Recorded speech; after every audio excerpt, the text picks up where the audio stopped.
Bonjour, je suis Maëvis, je suis coach en liberté financière. Bienvenue sur ma chaîne où on va parler d'immobilier, de bourse, de loi d'attraction, de business, d'énergie de l'argent, de tout ce qu'il faut pour que tu atteignes également la liberté financière. Alors aujourd'hui, on va parler d'un sujet super important pour moi parce que comme tu le sais peut-être ou peut-être pas, je suis guadeloupéenne, donc je suis antillaise et j'ai eu des ancêtres qui étaient esclaves et en fait il n'y a pas si longtemps que ça parce que si on remonte, ça fait quand même moins de 200 ans en arrière.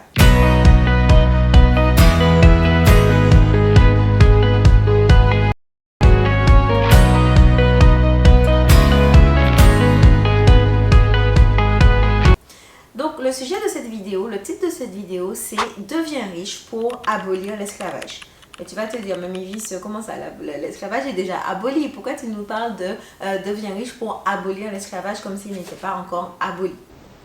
Parce que oui, techniquement, officiellement sur les papiers, l'esclavage, il a été aboli.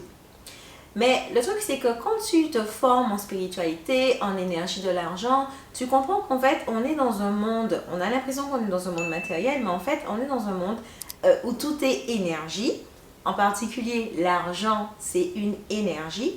Et pour matérialiser, tout vient de la pensée, tout vient des croyances, pensées, émotions. Et c'est ça qui va venir matérialiser dans la vraie vie.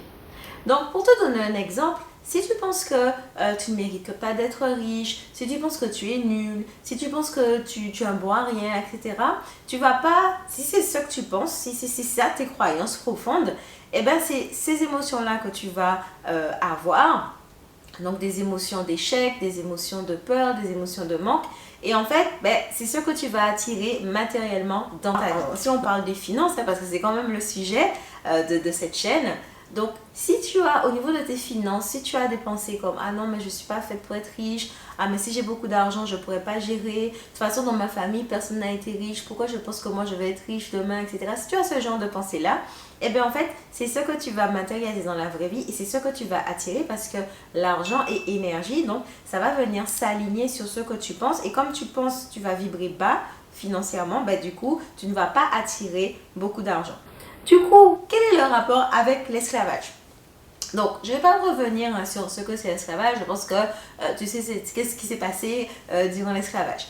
Le truc est que, tu vois comment, toi, quand tu as grandi, tu étais enfant, tes parents t'ont inculqué leurs croyances, leurs pensées limitantes. Par exemple, si tes parents pensaient que les riches étaient des personnes mauvaises, toi, en grandissant, tu t'es imprégné en fait des croyances et des pensées limitantes de tes parents. Donc, tu as grandi avec ça. Et si tu ne fais pas un travail sur toi, tu vas garder cette croyance en toi que les riches sont comme ça, les riches sont comme ça. En fait, pratiquement 90% de ce qu'on est aujourd'hui, ça vient de comment on a été élevé, donc ça vient de nos parents. Donc, quand tu vois à quel point on est influencé par nos parents dans notre vie de tous les jours, imagine à quel point tes parents eux-mêmes ont été influencés par leurs propres parents. Tu vois où je veux en venir? Ensuite, tes grands-parents, tu imagines comment ils ont été influencés, croyances, pensées par leurs propres parents? Et ainsi de suite, ou plutôt, je remonte jusqu'à l'époque de l'esclavage. Donc, même si l'esclavage est fini, aujourd'hui, les croyances, les pensées, les doutes, les peurs, tout ça, ça s'est inculqué en fait de génération en génération. J'ai même envie de dire que c'est imprégné dans nos cellules en fait. Donc, quand tu imagines qu'à l'époque de l'esclavage, les esclaves, ils ne pouvaient pas lire, ils n'avaient pas le droit de lire, ils n'avaient pas le droit d'écrire, ils n'avaient pas le droit d'être propriétaires de quoi que ce soit, ils n'étaient même pas propriétaires d'eux-mêmes. Donc, à plus forte raison, propriétaires de quoi que ce soit, propriétaires de terre, propriétaires de terrain, de maison, ils n'étaient même pas propriétaires d'eux-mêmes. Donc, quand tu grandis comme ça et quand ça se transmet comme ça de génération en génération, il y a des choses qui restent, en particulier dans les populations, chez les descendants en fait d'esclaves. Et ce côté où on ne se sent pas forcément légitime de détenir plusieurs biens immobiliers, par exemple. La résidence principale, plein de personnes, elles sont déjà OK avec ça. Oui, ma résidence principale, OK. Mais quand je leur dis, mais pour aller plus loin, avoir 2, 3, 4 5 appartements, avoir 2 immeubles. Ah ouais, donc là ça commence à, ah non, mais je sais pas si, mais vous voyez comment les pensées, les croyances qu'on a eues, ça reste, c'est resté en nous. Donc, c'est quoi? Non, mais je pense pas que je pourrais avoir plein d'immeubles. Mais je pense pas que je pourrais être millionnaire. Mais je saurais pas gérer tout ça d'argent. Mais ceci, mais cela. Donc, moi, je pense vraiment, vraiment que beaucoup de nos croyances limitantes et de nos pensées et de nos émotions ont été inculquées et transmises de génération en génération. Donc, pourquoi toi aujourd'hui, comment tu peux abolir l'esclavage justement? En devenant riche. En devenant riche. Et comment devenir riche? C'est en faisant ce travail de nettoyage de tes croyances limitantes, nettoyage de ces pensées-là, nettoyage de ces vieilles émotions-là. On a beaucoup de travail à faire, hein, puisque ça remonte, c'est inculqué, c'est imprégné dans nos cellules. On a beaucoup de travail à faire, mais il faut le faire. Justement, il faut le faire pour abolir cet esclavage. Ça veut dire quoi? Donc, quand je te dis abolir l'esclavage, ben, tu comprends que c'est une métaphore.